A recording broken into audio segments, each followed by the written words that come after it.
ये couple restaurant में खाना खा रहा था, तभी मालिक ने अचानक उनकी टेबल से खाना उठा लिया। वो मुस्कुराते हुए उन्हें जल्दी जाने के लिए कहने लगा, लेकिन अजीब बात तो ये थी कि इस कपल ने गुस्सा करने के बजाय आराम से मालिक को थैंक यू कहा। जैसे ही आखिरी कस्टमर दुकान से बाहर निकला, मालिक के चेहरे की मुस्कान अचानक गायब हो गई। उसने मुड़कर रेस्टोरेंट का मेन गेट कसकर लॉक कर दिया और दीवार के पास रखे उस काले पत्थर को हल्के से छुआ। फिर वो तसल्ली से वहां से चला गया। इन अजीब हरकतों की वजह थी इस अश्वेत शेरिफ के हाथ में मौजूद घंटी। हर शाम जब अंधेरा होने लगता है तो वो ठीक समय पर सड़क पर आकर घंटी बजाता है, ताकि पूरे कस्बे के लोगों को घर जाने की याद दिला सके। घंटी बजते ही सबको अपना काम छोड़कर दौड़कर घर जाना होता है और रेस्टोरेंट वाले काले पत्थर को छूना होता है। यहाँ तक कि सबसे शरारती बच्चे भी इस वक्त चुपचाप बात मानते हैं, कोई नखरे नहीं करते। आप सोच ही सकते हैं कि इस कस्बे की रातें कितनी भयानक होती होंगी। जब पूरे कस्बे के लोग अपने घरों में चले गए, तब जाकर शेरिफ ने राहत की सांस ली। वो मुड़कर धीरे धीरे पुलिस स्टेशन की तरफ जाने लगा। स्टेशन की दीवार पर लगे बोर्ड पर साफ लिखा था कि कस्बा कई दिनों से सुरक्षित है, लेकिन उसे बिल्कुल अंदाजा नहीं था कि आज रात ये रिकॉर्ड टूटने वाला है, क्योंकि एक आदमी इतनी ज्यादा शराब पी चुका था कि बार के मालिक के पास कोई चारा नहीं बचा। उसने दरवाजे और खिड़कियां कसकर बंद कर दी और उसे वही रात गुजारने दी। पर उस आदमी की पत्नी और बेटी घर पर थी। जब पति काफी देर तक घर नहीं लौटा तो पत्नी परेशान हो गई, लेकिन वो भी कुछ नहीं कर सकती थी। उसने अंदर जाकर दरवाजा लॉक कर दिया। जैसे जैसे रात गहरी हुई, उस आदमी की बेटी सोने की तैयारी कर रही थी, तभी खिड़की के बाहर से उसकी गुजर चुकी दादी की आवाज आई। छोटी बच्ची ने उत्सुकता से हाथ बढ़ाकर पर्दा हटा दिया। खिड़की के बाहर सच में उसकी दादी खड़ी थी। दादी ने कहा कि बाहर बहुत तेज ठंडी हवा चल रही है, उसे अंदर आकर गर्मी चाहिए। उसने आसानी से बच्ची को बेवकूफ बना लिया। माँ को कुछ गड़बड़ लगी। वो बच्ची को रोकने के लिए जान लगाकर दौड़ी, लेकिन आखिर में एक कदम पीछे रह गई। अगले दिन जब उस पियक्कड़ आदमी का नशा उतरा तो उसने देखा कि पड़ोसी उसके घर के बाहर जमा है। इससे पहले कि वो कुछ पूछ पाता, शेरिफ ने आकर उसे जोरदार थप्पड़ जड़ दिया। शेरिफ ने पहले ही कई बार सख्त हिदायत दी थी कि जिनके घर में बच्चे हैं उन्हें खिड़कियों पर कीलें ठोक देनी चाहिए, क्योंकि बच्चों को आसानी से बेवकूफ बनाया जा सकता है। पर उस आदमी ने लापरवाही की और काम टालता रहा, और इसी वजह से कल रात का वो हादसा हुआ। हेलो दोस्तों, स्वागत है हमारे मूवी चैनल में। आज हम आपके लिए लेकर आए हैं फिल्म फ्रॉम का पहला एपिसोड। जमीन पर पड़ी अपनी पत्नी और बेटी की लाशें देखकर उस आदमी के पैर कांप गए और वो घुटनों के बल गिर पड़ा। उसके पछतावे के आंसू बहने लगे, लेकिन अब इन आंसुओं का कोई फायदा नहीं था। उसे अपनी बेवकूफी का अंजाम भुगतना ही पड़ेगा। शेरिफ उस आदमी से बहुत नफरत करता था। इसकी वजह सिर्फ ये नहीं थी कि उसकी लापरवाही से उसका परिवार मारा गया, बल्कि सबसे बुरी बात ये थी कि उसने पूरे कस्बे को खतरे में डाल दिया था। क्योंकि इस जगह का एक अलिखित नियम है, अगर कस्बे में कोई मरता है तो बाहर से कोई अजनबी जरूर आता है और सब लोगों की मुश्किल से बनाई गई शांति भी भंग हो जाती है। जैसा सोचा था बिल्कुल वैसा ही हुआ। अंतिम संस्कार वाले दिन ही एक आरवी गाड़ी कस्बे में घुसी। शेरिफ ने तुरंत आवाज धीमी की और सबको चुप रहने का इशारा किया। फिर उसने खुद जाकर उनसे पूछताछ की। पता चला कि वो परिवार रास्ता भटक गया था। इसके बाद उसने हाथ से दूर एक दिशा की तरफ इशारा किया। उस परिवार ने धन्यवाद कहा और गाड़ी लेकर वहां से निकल गए। लेकिन तभी एक अजीब चीज हुई। वो आदमी गाड़ी को कैसे भी चलाए, वो बस गोल गोल घूमकर वापस उसी कस्बे में आ जाते। उन्हें कस्बे में बार बार चक्कर लगाते देखकर शेरिफ को बिल्कुल हैरानी नहीं हुई। उसने सच इसलिए छुपाया था ताकि वो परिवार जल्द ही असलियत को स्वीकार कर ले। मानसिक डर से बाहर आने के बाद ही इस अंधेरी रात में उनकी जान बच सकती थी, लेकिन चक्कर लगाने के दौरान उस आदमी का एक्सीडेंट हो गया। उनकी आरवी सीधे बगल के जंगल में जा गिरी। चारों लोग गाड़ी के अंदर ही फंस गए। वो आदमी एक पेड़ के तने की वजह से ड्राइविंग सीट पर बुरी तरह फंस गया था। उसकी पत्नी तुरंत बेहोश हो गई। अच्छी बात यह थी कि बेटी को कम चोट आई थी, बस कमर में मोच थी, लेकिन छोटे बेटे की हालत बहुत गंभीर थी। वो होश में था, लेकिन एक पेड़ की डाली उसकी जांग के पार हो गई थी। इसी बीच शेरिफ सड़क पर बैरिकेड लगाकर उन्हें रोकने की तैयारी कर रहा था, लेकिन उस परिवार की गाड़ी कहीं नहीं दिखी। सूरज डूबने वाला था, इसलिए उसे लोगों को साथ लेकर खोजने निकलना पड़ा। जब उसने देखा कि पूरा परिवार गाड़ी में फंसा है तो उसने तुरंत लोगों को इकट्ठा करके रेस्क्यू शुरू किया। कुछ ही देर में 3 लोगों को बाहर निकाल लिया गया। बस छोटा बेटा गाड़ी में फंसा रह गया। उसके घाव से लगातार खून बह रहा था, इसलिए शेरिफ ने उसे जबरदस्ती बाहर निकालने का जोखिम नहीं लिया। वो बस गाड़ी के अंदर रहकर उसकी पट्टी बांधकर खून रोकने लगा। पर अब अंधेरा होने में सिर्फ कुछ मिनट बचे थे और खून रोकने में कम से कम पूरा 1 घंटा लगता। कोई चारा न देखकर शेरिफ ने तुरंत वहीं रुककर उसके साथ रात काटने का फैसला किया। उसने अपने लोगों से बाकी लोगों को सुरक्षित ले जाने को कहा। रात का अंधेरा धीरे धीरे गहराने लगा। शेरिफ ने सिर झुकाकर अपने हाथ में रखे उस जादुई पत्थर को देखा। अब सारी उम्मीदें सिर्फ इसी पत्थर पर टिकी थी। इसके बाद उसने उस पत्थर को गाड़ी की छत पर लटका दिया। जिम को कुछ समझ नहीं आ रहा था और वो बहुत कंफ्यूज था, लेकिन शेरिफ ने तुरंत कुछ बताने के बजाय पहले गाड़ी के टूटे हुए हिस्सों और गैप्स को अच्छी तरह से पैक किया। इसके बाद उसने जिम को आने वाले खतरे के बारे में बताना शुरू किया, लेकिन बात पूरी होने से पहले ही छोटे बेटे का शरीर अचानक कांपने लगा। इसके तुरंत बाद चारों तरफ से अजीब सी डरावनी आवाजें आने लगी। शेरिफ ने झटके से मुड़कर गाड़ी की खिड़की के बाहर देखा। वो राक्षस चुपचाप चारों तरफ से पास आ रहे थे। उन्हें घेरते हुए राक्षसों की गिनती लगातार बढ़ती जा रही थी। ये देखकर शेरिफ के भी रोंगटे खड़े हो गए। आज की रात वो जिंदा बचेंगे या नहीं, ये उनके लिए सबसे बड़ा इम्तिहान था। पर कस्बे में पहली बार आए जिम से अब बर्दाश्त नहीं हो रहा था। उसे लगा कि रेस्क्यू टीम आ गई है, इसलिए उसने तुरंत गाड़ी का दरवाजा खोलकर बाहर जाना चाहा, पर शेरिफ ने उसे कसकर पकड़ लिया। उसने बताया कि बाहर जो है वो इंसान नहीं है, बल्कि वो शैतान है जो इंसानों को कच्चा चबा जाते हैं। अगर जिम अपने बेटे की जान बचाना चाहता है तो उसे चुपचाप गाड़ी में बैठकर सुबह होने का इंतजार करना होगा। सुबह होते ही वो राक्षस खुद ही चले जाएंगे। ये सुनकर जिम शांत हो गया। अपने बेटे की जान की खातिर उसने फिर कोई बेवकूफी नहीं की, लेकिन उसे बिल्कुल अंदाजा नहीं था कि रेस्क्यू टीम के साथ वापस लौट रही उसकी पत्नी और बेटी मुसीबत में थी। रेस्क्यू टीम की गाड़ी अचानक बंद होकर खराब हो गई, इसलिए उन्हें पैदल ही शेल्टर वापस जाना पड़ा। पर अब तक अंधेरा हो चुका था और बाहर हर तरफ इंसान खाने वाले शैतान घूम रहे थे। शेल्टर के अंदर मौजूद लोगों ने उन्हें देखते ही तुरंत सायरन बजा दिया। सभी लोग पलक झपकते ही अलर्ट हो गए। बाहर वाले लोग दरवाजा चाहे जितना भी पीट रहे थे, अंदर से कोई जवाब नहीं दे रहा था, क्योंकि अब रात हो चुकी थी और कोई नहीं बता सकता था कि वो राक्षस है या जिंदा इंसान। उन्हें पता ही नहीं था कि असली शैतान तो चुपके से उनके पास आ चुका है। एक लड़के ने अचानक जूली की तरफ देखकर हेलो कहा। वो लगातार उसका नाम पुकार रहा था। जूली की आंखें अचानक खाली सी हो गई। साफ था कि वो उस शैतान की बातों में आ गई थी। शुक्र है कि डिप्टी शेरिफ ने तेजी दिखाई और सीधा उस लड़के पर गोली चला दी, लेकिन उस पर कोई असर नहीं हुआ। जब लगा कि अब उन सबकी जान जाने ही वाली है, तभी महिला लीडर ने उस टकले आदमी से मेन दरवाजा खोलने को कहा। तब जाकर उनकी जान बची, पर अंदर आते ही माँ और बेटी को कसकर बांध दिया गया। ये हर नए इंसान के लिए जरूरी नियम था। इसी तरीके से वो पक्का करते थे कि कोई राक्षस उनके बीच ना आ गया हो। कुछ ही देर में माँ और बेटी को अलग अलग कर दिया गया। लीडर ने महिला से कहा कि डरने की जरूरत नहीं है। यहाँ के सभी लोग गलती से ही इस कस्बे में फंस गए थे और वो लोग फिर भी बहुत खुशकिस्मत है, क्योंकि कुछ लोग तो आधी रात को यहाँ पहुंचते हैं। उन्हें कुछ भी समझने का मौका ही नहीं मिलता और बाहर मौजूद वो खूंखार शैतान उन्हें नोच कर खा जाते हैं। पर महिला को अभी अपनी नहीं, बल्कि आरवी में फंसे अपने पति और बेटे की चिंता सता रही थी। उधर आरवी के बाहर भी आवाजें आनी बंद नहीं हुई थी। राक्षस तो गाड़ी की छत पर भी चढ़ गए थे। शेरिफ ने तुरंत सबको समझाया कि जब तक जादुई पत्थर वहां है, राक्षस अंदर नहीं आ सकते, और अगर वो लोग शांत रहेंगे तभी राक्षस उनका फायदा नहीं उठा पाएंगे। यहाँ एक बहुत ही डरावनी डिटेल छुपी है। क्या ये जादुई पत्थर सच में काम करता है या ये सिर्फ एक मानसिक तसल्ली है? डायरेक्टर ने इसके जरिए बताया है कि मुसीबत में इंसान कैसे नियमों पर आंख मूंद कर भरोसा करता है, जैसे हम अपनी असल जिंदगी में भी अनजाने डर से लड़ने के लिए कोई ना कोई सुरक्षा कवच ढूंढते रहते हैं। खैर, कुछ ही देर में चारों तरफ सन्नाटा छा गया, पर अजीब बात यह हुई कि आधी रात को जिम अचानक उठ बैठा और उसने उत्सुकता में उस पत्थर को नीचे उतार लिया। डॉक्टर ने ये देखकर तुरंत रोकना चाहा, पर तब तक देर हो चुकी थी। अरे नहीं, असल में ये बस एक बुरा सपना था। वो सब इस खौफनाक रात में जिंदा बच गए थे और तभी रेस्क्यू टीम भी वहां पहुंच गई। उन सबको सुरक्षित देखकर सबने राहत की सांस ली, लेकिन अब इन नए लोगों को रहने की जगह चुननी थी। एक ऑप्शन था शेल्टर में रहना, जहां सब एक दूसरे का ख्याल रख सकते हैं, और दूसरा था कस्बे के किसी घर में शिफ्ट होना। वहां प्राइवेसी तो मिलेगी, लेकिन रिस्क भी उतना ही ज्यादा होगा। अगर कोई कस्बे में रहने का फैसला करता है तो उसे सूरज ढलने से पहले जादुई पत्थर को चेक करना होगा, और जिन परिवारों में बच्चे हैं उन्हें अपनी खिड़कियां पैक करनी होंगी, क्योंकि राक्षस अक्सर बातों में उलझाकर लोगों से दरवाजा खुलवा लेते हैं और बच्चे आसानी से उनके झांसे में आ जाते हैं। बेशक इस कस्बे में सजा का भी एक सिस्टम है। अगर कोई नियम तोड़ता है और किसी की मौत हो जाती है तो उसे एक लोहे के डिब्बे में रात बितानी पड़ती है, और वहाँ कोई पत्थर नहीं होता। आसान शब्दों में उसमें जाने का मतलब ही मौत की सजा है। महिला ने उत्सुकता से पूछा कि इसका इस्तेमाल कितनी बार हुआ है। पादरी ने बताया कि आज तक कभी नहीं, लेकिन आज रात पहली बार होगा। कस्बे और शेल्टर के बारे में जानने के बाद अब जिम के परिवार की बारी थी फैसला लेने की। सबने सोचा था कि चारों लोग किसी घर में रहेंगे, पर किसी को अंदाजा नहीं था कि बेटी अकेले ही शेल्टर को चुन लेगी। शायद उसे लगता था कि उसके माँ बाप भाई को ज्यादा प्यार करते हैं, इसलिए उसने अपनी मनमानी की। इस अचानक हुए फैसले से पति पत्नी दोनों हैरान रह गए। उन्हें बेटी की बहुत फिक्र हो रही थी, इसलिए वो हर कोशिश करके उसे वापस मनाना चाहते थे, लेकिन शेरिफ ने कहा कि अब समय नहीं बचा है, उन्हें जल्दी से अपनी अपनी जगह पर जाना होगा। पति पत्नी को तसल्ली देने के लिए शेरिफ ने बताया कि उसका अपना बेटा भी शेल्टर में ही रहता है, वो उस लड़की का पूरा ख्याल रखेगा। पादरी के कहने पर सब लोग अपनी अपनी जगह चले गए, और आज रात ही सजा देने का समय था, क्योंकि उस पियक्कर की वजह से उसकी पत्नी और बेटी मारी गई थी, इसलिए उसे खौफनाक सजा मिलने वाली थी। उसे उस लोहे के डिब्बे में पूरी रात गुजारनी थी। निराश होकर बैठे उस आदमी को देखकर शेरिफ ने भी बाहर से 2 ताले लगा दिए और दुआ की कि वो रात भर जिंदा बच जाए। पर बिना जादुई पत्थर के वो आदमी डिब्बे के एक कोने में सिकुड़ कर बैठ गया, और जब उसने बाहर की तरफ देखा तो वो राक्षस उसके चारों तरफ जमा हो चुके थे। ये देखकर मेरे दिमाग में अचानक एक सवाल आया, अगर आप अपने सबसे करीबियों को खो देते तो क्या आप में इस भयानक दुनिया में जिंदा रहने की हिम्मत बचती? और इस वक्त वो आदमी मौत का इंतजार कर रहे एक मेमने की तरह था, जो बस अपनी आंखें बंद करके अपनी किस्मत के भरोसे बैठा था। अगले दिन जब शेरिफ टिन के उस घर के पास पहुंचा तो वहां हर तरफ बस खून ही खून था, और वो आदमी भी उन राक्षसों द्वारा पूरी तरह से खाया जा चुका था। सामने के इस भयानक नजारे को देखकर भी शेरिफ को ज्यादा दुख नहीं हुआ, क्योंकि उसे अब ऐसे नजारों की आदत हो चुकी थी। हालांकि इस घटना के बाद से उस छोटे से शहर में अजीबोगरीब घटनाओं की झड़ी लग गई, और इस बार तो ये सब एक रेस्टोरेंट के अंदर हुआ, क्योंकि जिम का परिवार अभी अभी शहर में आया था, इसलिए शेरिफ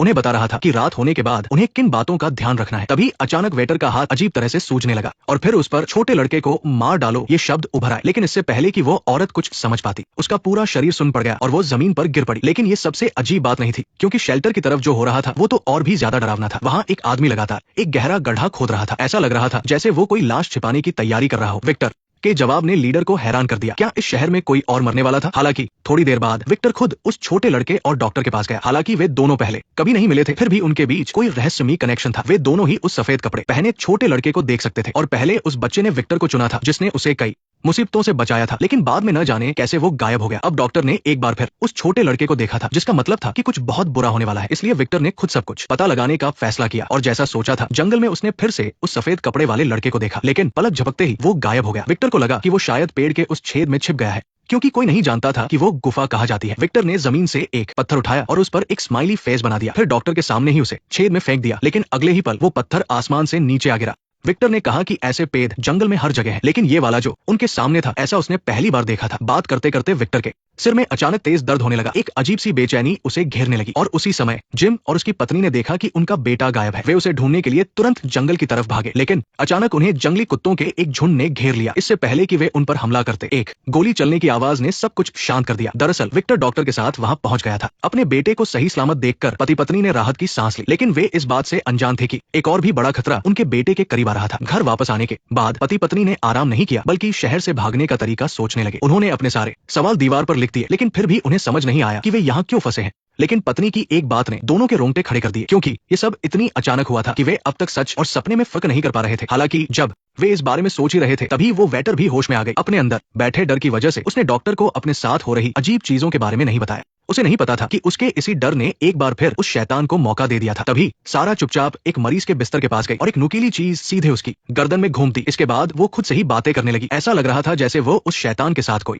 सौदा कर रही हो। जल्द ही नर्स के राउंड का वक्त हो गया। मरीज की इतनी खौफनाक मौत देखकर वो इतनी डर गई कि वहां से भागने लगी, लेकिन जैसे ही वो पलटी, उसने देखा कि मेन गेट खुला हुआ है और वे राक्षस भी धीरे धीरे अंदर आ रहे हैं। अगले दिन डिप्टी शेरिफ अपनी टीम के साथ वहां पहुंचा। उसने देखा कि जादुई पत्थर जमीन पर गिरा हुआ है और कमरे में हर जगह मरीजों की लाशों के टुकड़े पड़े हैं। वो नर्स भी नहीं बच पाई, लेकिन उन्होंने सपने में भी नहीं सोचा था कि ये सब किसी अपने ने ही किया है। इस वक्त सारा डॉक्टर के घर पहुंच चुकी थी। अगर वो इस बच्चे को मार दे तो शैतान के साथ उसका सौदा पूरा हो जाएगा। अपना सौदा पूरा करने के लिए वो औरत हाथ में चाकू लिए उस छोटे लड़के के घर पहुंच गई। अगर वो उसे मार देती है तो वो इस शहर से भाग सकेगी, लेकिन उसे नहीं पता था कि उसका ये पागलपन उसे जिंदगी भर का पछतावा देने वाला है। सारा ने तुरंत हमला नहीं किया, बल्कि लड़के को बहला फुसलाकर बाड़े में ले गई, क्योंकि अगर वो उसे यहाँ मारती तो वो इसका इल्जाम उन राक्षसों पर लगा सकती थी। लेकिन जैसे ही सारा ने वार करने की सोची, वहां पहुंचे उसके बड़े भाई ने उसे देख लिया। सारा का ध्यान भटकते ही उस लड़के ने खुद को छुड़ाया और बाहर भाग गया, और उसके भाई ने भी तुरंत सारा को पकड़ लिया ताकि वो कोई और बड़ी गलती न कर दे। लेकिन खुद को छुड़ाने की कोशिश में सारा ने गलती से उसके भाई का गला काट दिया। ठीक उसी वक्त पादरी ने ये सब देख लिया, लेकिन उसने कुछ कहकर उसे रोका नहीं, बल्कि वो बस सारा को घूरता रहा। देखते ही देखते वहां लोगों की भीड़ जमा हो गई, लेकिन सारा और पादरी वहां से गायब हो चुके थे। जमीन पर बस एक लाश पड़ी हुई थी। इस नजारे ने वहां मौजूद हर इंसान को डरा दिया था। रात तो वैसे ही काफी डरावनी थी, लेकिन अब तो दिन भी खतरनाक हो गया था। हैरानी की बात तो ये थी कि पादरी ने सारा को खून करते हुए देखा था, फिर भी उसने जानबूझकर इस बात को छुपा लिया। जाहिर है इसके पीछे कोई राज था। लोगों को तसल्ली देने के लिए उसने कहा कि सारा जंगल में भाग गई है। अगर वो रात होने से पहले वापस आ गई तो वो और शेरिफ उसे तुरंत गिरफ्तार कर लेंगे, लेकिन अगर वो नहीं लौटी तो इसका मतलब है कि सारा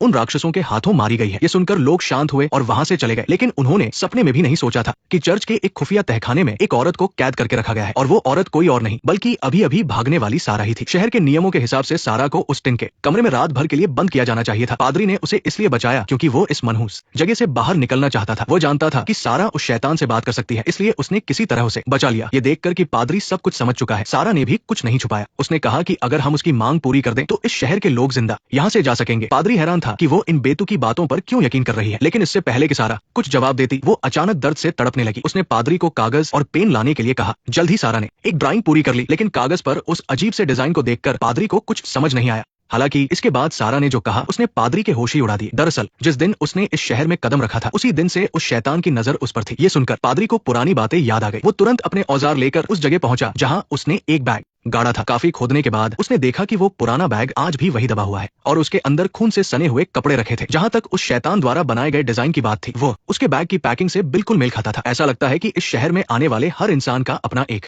गहरा राज होता है। यहाँ एक बहुत गहरी बात छिपी है। ये खून से सने कपड़े और ये दबे हुए राज, हम सबके दिल में भी एक ऐसा ही बैग दबा होता है। हमारे वो अतीत जिनका हम सामना करने से डरते हैं, वो बातें जिन्हें हम हमेशा के लिए भूल जाना चाहते हैं। पादरी एक संत के कपड़े पहनकर खुद को सबसे नेक इंसान समझकर दूसरों का फैसला करता है, लेकिन उसके खुद के हाथ भी साफ नहीं है। ये देखकर सच में रूह कांप जाती है। शायद हम सब भी बस अपने अपने ऐसे ही किसी शहर के सामने आने का इंतजार कर रहे हैं। वहीं दूसरी तरफ शेरिफ भी शहर से बाहर निकलने का रास्ता खोज रहा था। वो अपनी पूरी जिंदगी इस जगह पर फंसकर डर के नहीं बिताना चाहता था, और पिछली बार उस आरवी में रात बिताने के बाद उसे जंगल में जाकर छानबीन करने का ख्याल आया। वो जंगल जहाँ हमेशा राक्षस घूमते रहते हैं। हर कोई उस जंगल में जाने से डरता था, लेकिन शेरिफ को लगता था कि शायद वहीं से उन्हें घर वापस जाने का कोई रास्ता मिल जाए। इसलिए उसने कुछ सामान और हथियार जुटाए और जंगल के अंदर तक जाने का फैसला किया। आखिर वो जादुई पत्थर जो राक्षसों को रोकते हैं उसे उसी जंगल से मिले थे। जाने से पहले शेरिफ ने अपने डिप्टी को खास हिदायत दी कि वो उसकी गैर हाजिरी में सब कुछ संभाले, लेकिन डिप्टी ने इसका विरोध किया क्योंकि शेरिफ ही इस शहर की सबसे बड़ी उम्मीद था। जब तक वो यहाँ है तभी तक हर कोई सुरक्षित महसूस करता है। मजबूर होकर शेरिफ को अपना एक राज बताना पड़ा। दरअसल उसे पता चल गया था कि उसे पार्किंसंस बीमारी है। उसके हाथ पैर पहले से ही कांपने लगे थे। एक न एक दिन वो पूरी तरह से बीमार पड़ जाएगा और तब वो किसी की भी रक्षा नहीं कर पाएगा। इसलिए वो बस इतना चाहता था कि किसी भी तरह से सबको यहाँ से बाहर निकाल सके। ये बात सच में बहुत भावुक करने वाली है। एक असली हीरो वो नहीं है जिसे डर नहीं लगता, बल्कि वो है जो डर के बावजूद आगे बढ़ता है। शेरिफ को पता था कि उसके पास ज्यादा वक्त नहीं है, लेकिन उसने हार मानकर मौत का इंतजार नहीं किया। इसके बजाय उसने अपनी जिंदगी के आखिरी पलों में दूसरों के लिए उम्मीद ढूंढी। हालांकि उसे ये नहीं पता था कि इस डरावने शहर में एक नया इंसान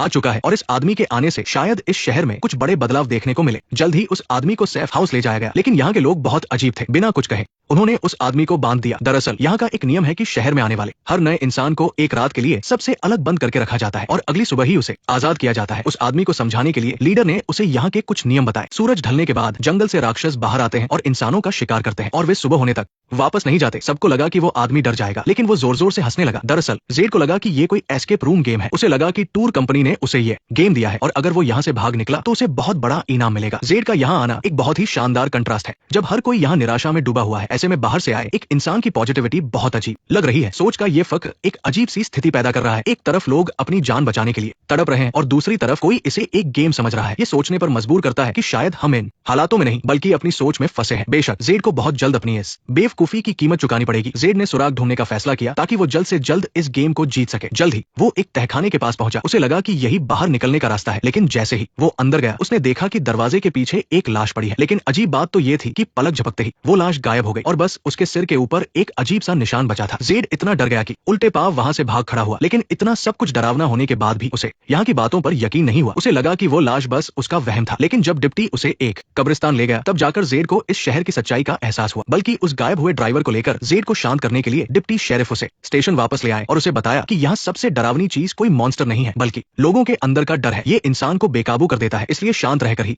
यहाँ से भागने का रास्ता मिल सकता है। लेकिन तभी रेडियो पर कुछ आवाज आई और जेड को शायद कुछ याद आ गया। वो रेडियो उठाकर सीधा बाहर की तरफ भागा, क्योंकि वह एक इंजीनियर था और अगर वो रेडियो ठीक कर दे तो शायद बाहर संपर्क हो सकता था। लेकिन उसने जितनी भी कोशिश की रेडियो पर कोई सिग्नल नहीं मिला। फिर थोड़ी पूछताछ के बाद उसे पता चला कि टाउन में एक आर्किटेक्ट है। वो तुरंत उसके घर गया और उससे साथ मिलकर भागने का रास्ता खोजने को कहा। जेड का प्लान सुनकर जिम तुरंत मान गया। उन्होंने फैसला किया कि वे रेडियो को किसी ऊंची जगह पर रखेंगे, लेकिन उससे पहले जेड को अपनी स्किल से रेडियो का सिग्नल बढ़ाना था। इसलिए वो उसी जगह वापस गया जहां वो पहली बार आया था और गाड़ी के सारे काम के पुर्जे निकाल लिए। फिर उसने एक साधारण सा एंटीना बनाया। इसके बाद दोनों टाउन की सबसे ऊंची जगह गए और एंटीना को पेड़ पर लगाकर टेस्ट करने का सोचा। लेकिन जैसे ही सारी तैयारी हो गई पेड़ से बहुत सारा खून टपकने लगा। जब जेड ने ऊपर देखा तो उसे पता चला कि न जाने कब पेड़ पर लाशें लटक गई थी। और भी अजीब बात यह थी कि पिछली बार वाला निशान फिर से दिख रहा था। लेकिन इससे पहले कि जेड कुछ समझ पाता एक गोली उसे लगते बची। जेड बुरी तरह डर कर भागा, लेकिन फिर भी वो मॉन्स्टर उसके पास पहुंच गया। ऐसा लगा जैसे अब उसकी जान जाने ही वाली है। लेकिन वो मॉन्स्टर अचानक से गायब हो गया। अब सब कुछ पहले जैसा हो गया था और उसके शरीर से खून के निशान भी गायब हो गए थे। साफ था कि जेड को फिर से कोई वहम हुआ था। वो इतना डर गया था कि टेस्ट खत्म होने से पहले ही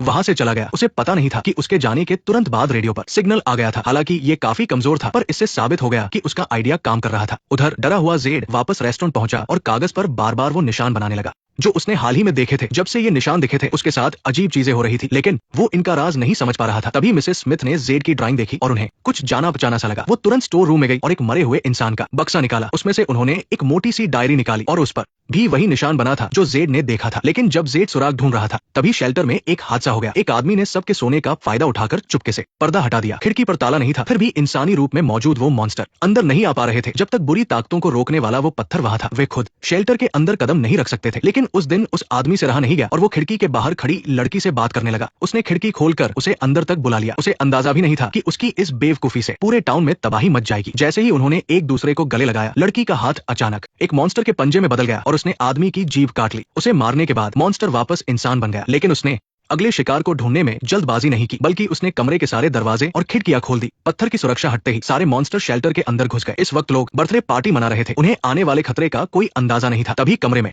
अचानक किसी के अजीब तरह से हंसने की आवाज आई। मैरी देखने के लिए कमरे में गई, लेकिन दरवाजा अपने आप बंद हो गया। साफ था कि वो मॉन्स्टर के जाल में फंस गई थी। नीचे सब लोग मजे से बातें कर रहे थे। अचानक एक गंजे आदमी पर खून की बूंद गिरी। वो कुछ बोलने ही वाला था कि उसने ऊपर एक डरावने मॉन्स्टर को देखा। जब उन्हें पता चला कि मॉन्स्टर शेल्टर में घुस आए हैं तो सब डर के मारे अपनी जान बचाने के लिए भागने लगे। लेकिन मॉन्स्टर आराम से चल रहे थे। ऐसा लग रहा था कि उन्हें इस शिकार में मजा आ रहा था। अब शेल्टर सुरक्षित नहीं था। लीडर ने फैसला किया कि वो लोगों को शेरिफ के पास ले जाएगा। उस वक्त एलिस अपने कमरे में सो रही थी। तभी उसे बाहर से बहुत शोर सुनाई दिया। बाहर निकलने पर उसने देखा कि शेल्टर में हाहाकार मचा हुआ है और जमीन पर हर तरफ लाशें पड़ी है। इससे पहले कि वो समझ पाती कि क्या हो रहा है, खून से सना एक मॉन्स्टर मॉन्स्टर उसकी तरफ बढ़ने लगा। अच्छी बात यह थी कि एलिस ने फुर्ती दिखाई, उसने खिड़की तोड़ी और नीचे कूद गई। हालांकि उसका हाथ टूट गया था, पर अभी उसे इस बात की परवाह नहीं थी क्योंकि पीछे से मॉन्स्टर आ रहा था। आखिरकार अपने दोस्त की मदद से दोनों एक छोटे से कमरे में छुप गए। अब उनके पास सुरक्षा के लिए सिर्फ वो जादुई पत्थर ही था और वे दुआ कर रहे थे कि किसी तरह सुबह हो जाए। इसी बीच शेरिफ के जाने से एक रात पहले फादर ने उसे सारी सच्चाई बता दी। उन्होंने बताया कि सारा भागी नहीं है, बल्कि उन्होंने ही उसे कैद करके रखा है,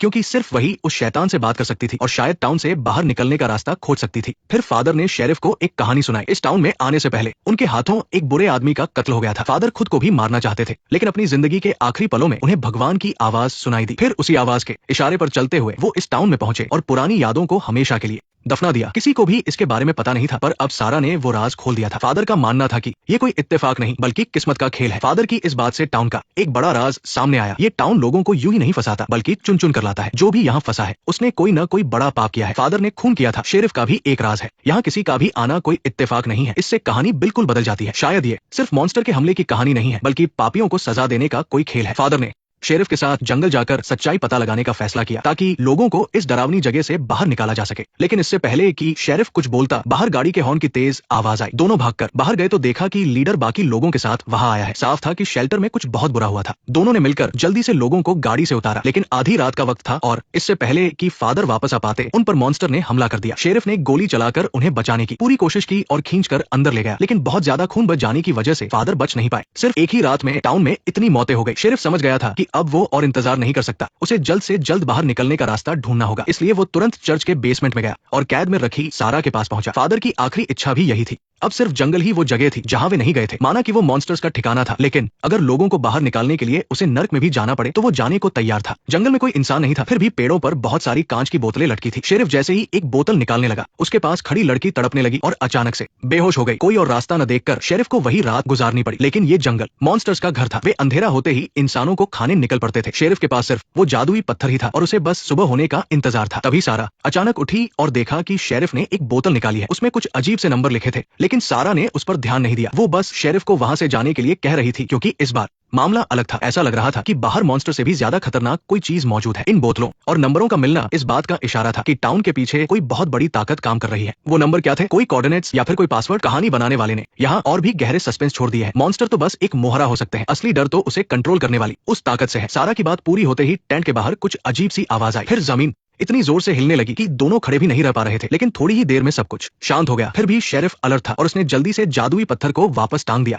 उसे डर था कि मॉन्स्टर कहीं हमला न कर दे। पर अजीब बात यह थी कि बाहर रात होने के बावजूद अचानक बहुत रोशनी हो गई। साफ था कि ये कोई मामूली टॉर्च नहीं थी। शायद यहाँ इंसान भी रहते थे। इसलिए सुबह होते ही शेरिफ कुछ सुराग ढूंढने निकला, लेकिन बाहर आने पर उसने देखा कि हर तरफ मकड़ी के जाले फैले हैं। दिशा का कुछ पता नहीं चल रहा था। इसलिए उसने रात की याद के सहारे रोशनी वाली दिशा में चलने का फैसला किया। तभी थोड़ी दूर से किसी के मदद मांगने की आवाज आई। शेरिफ फौरन मदद के लिए भागा, लेकिन अगले ही पल वो सन्न रह गया, क्योंकि आवाज लगाने वाली कोई और नहीं बल्कि शेरिफ की पत्नी थी। शेरिफ के वहां से भागते ही अचानक से चारों तरफ बहुत सारी मकड़ियां आ गई। कुछ तो शेरिफ के ऊपर भी चढ़ गई। उसने जैसे तैसे मकड़ियों को हटाया, पर फिर भी एक ने उसे काट लिया। उधर टाउन के बाकी लोग भी शांत नहीं बैठे थे। वो लोग सिग्नल बढ़ाने के लिए एक ऊंचा टावर बनाने की सोच रहे थे, ताकि बाहर जल्दी संपर्क हो सके। सबकी मेहनत से टावर बन गया और रेडियो पर भी सिग्नल आ गया। लेकिन तभी दूर से बहुत सारे काले बादल आने लगे। तेज हवाएं चलने लगी। साफ था कि कोई भयानक तूफान आने वाला था। समय बहुत कम था और उन्हें जल्द से जल्द बाहर बात करनी थी। लेकिन जिम की लाख कोशिशों के बाद भी कोई जवाब नहीं आ रहा था। मौसम लगातार बिगड़ता जा रहा था। उनके पास अब बिल्कुल भी समय नहीं बचा था। तभी रेडियो पर किसी ने जवाब दिया। जिम ने जल्दी से मदद मांगी, लेकिन अगले ही पल वो हैरान रह गया। उसने अभी अपना नाम भी नहीं बताया था, पर सामने वाला उसका नाम जानता था।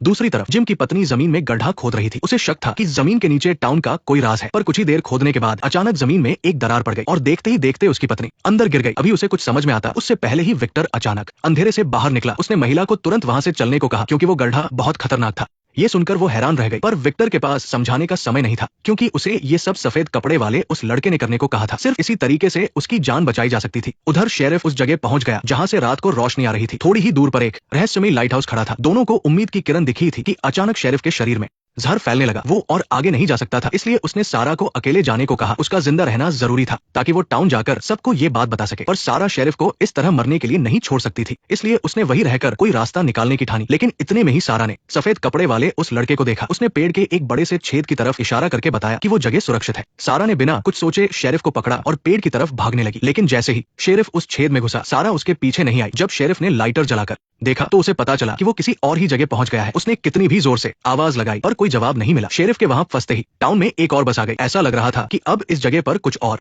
नए लोग फंसने वाले हैं। इसी के साथ इस सीरीज का पहला सीजन यही खत्म होता है।